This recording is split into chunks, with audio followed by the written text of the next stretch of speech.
നമസ്കാരം.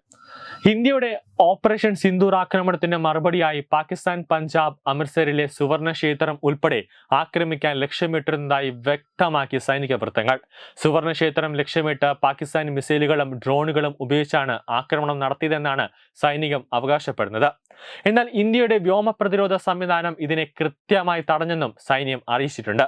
സുവർണ ക്ഷേത്രം ലക്ഷ്യമിട്ടുള്ള എല്ലാ ഡ്രോണുകളും മിസൈലുകളും ആർമി എയർ ഡിഫൻസ് ഗൺമാർ വെടിവെച്ചിട്ടതായി 15ാം ഇൻഫൻട്രി ഡിവിഷന്റെ general officer commanding major general Karthik C ശേഷാദ്രിയാണ് വെളിപ്പെടുത്തിയത്. സുവർണ ക്ഷേത്രം പോലെയുള്ള ആരാധനകളും അതോടൊപ്പം തന്നെ സൈനിക ക്ഷേത്രങ്ങളെയും ലക്ഷ്യമിട്ട് പാകിസ്ഥാന്റെ നീക്കം മുൻകൂട്ടി കണ്ടിരുന്നതായും മേജർ ജനറൽ പറഞ്ഞു. പാക് സൈന്യത്തിന് നിയമാനുസൃതമായ ലക്ഷ്യങ്ങളൊന്നുമില്ല എന്ന് അറിയാമായിരുന്നതിനാൽ അവർ ഇന്ത്യൻ സൈനിക സ്ഥാപനങ്ങളെയും മതപരമായ സ്ഥാനങ്ങൾ ഉൾപ്പെടെയുള്ള സിവിലിയൻ കേന്ദ്രങ്ങളെയും ലക്ഷ്യം വയ്ക്കുമെന്ന് ഞങ്ങൾ പ്രതീക്ഷിച്ചിരുന്നു. ഇവയിൽ സുവർണ ക്ഷേത്രമാണ് ഏറ്റവും പ്രധാനപ്പെട്ടത്.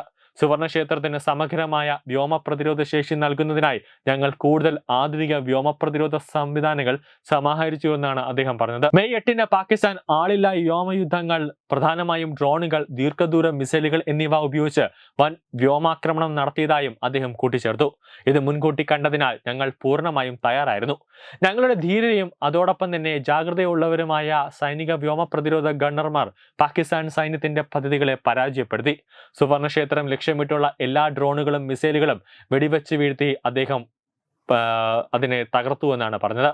സുവർണ ക്ഷേത്രത്തിന് ഒരു പോറൽ പോലും വീഴാൻ അനുവദിച്ചില്ല എന്നും അദ്ദേഹം ചൂണ്ടിക്കാട്ടി. ആകാശ് മിസൈൽ സംവിധാനം, L-70 എയർ ഡിഫൻസ് ഗൺ എന്നിവ ഉൾപ്പെടെയുള്ള ഇന്ത്യൻ വ്യോമ പ്രതിരോധ സംവിധാനങ്ങൾ അമൃത്സറിലെ സുവർണ ക്ഷേത്രത്തെയും പഞ്ചാബിലെ വിവിധ നഗരങ്ങളെയും പാകിസ്ഥാൻ മിസൈൽ, ഡ്രോൺ ആക്രമണങ്ങളിൽ നിന്നും എങ്ങനെ രക്ഷിച്ചുവെന്ന് വ്യക്തമാക്കുന്ന വീഡിയോയും സൈന്യം പങ്കുവച്ചിട്ടുണ്ട്. ഓപ്പറേഷൻ സിന്ദൂറിനിടെ സായുധ സേന പാകിസ്ഥാനിലെ പല സ്ഥലങ്ങളെയും തികച്ചും കൃത്യതയോടെ ലക്ഷ്യം വച്ചതായും തീവ്രവാദ സംഘടനകളുടെ ആസ്ഥാനം സ്ഥിതി ചെയ്യുന്ന മുർദിക്കെ, ബഹൽവാപൂർ തുടങ്ങിയ പ്രദേശങ്ങൾ ആക്രമിച്ചതായും മേജർ ജനറൽ വ്യക്തമാക്കി. ആക്രമണങ്ങൾക്ക് തൊട്ടു പിന്നാലെ പാകിസ്ഥാൻ സൈനികരെയോ സിവിലിയൻ അടിസ്ഥാന സൗകര്യങ്ങളെയോ മനഃപൂർവ്വം ലക്ഷ്യം വച്ചിട്ടില്ല എന്ന പ്രസ്താവന ഇറക്കിയതായും അദ്ദേഹം കൂട്ടിച്ചേർത്തു. ന്യൂസ് ഡെസ്ക് തത്വമൈ TV.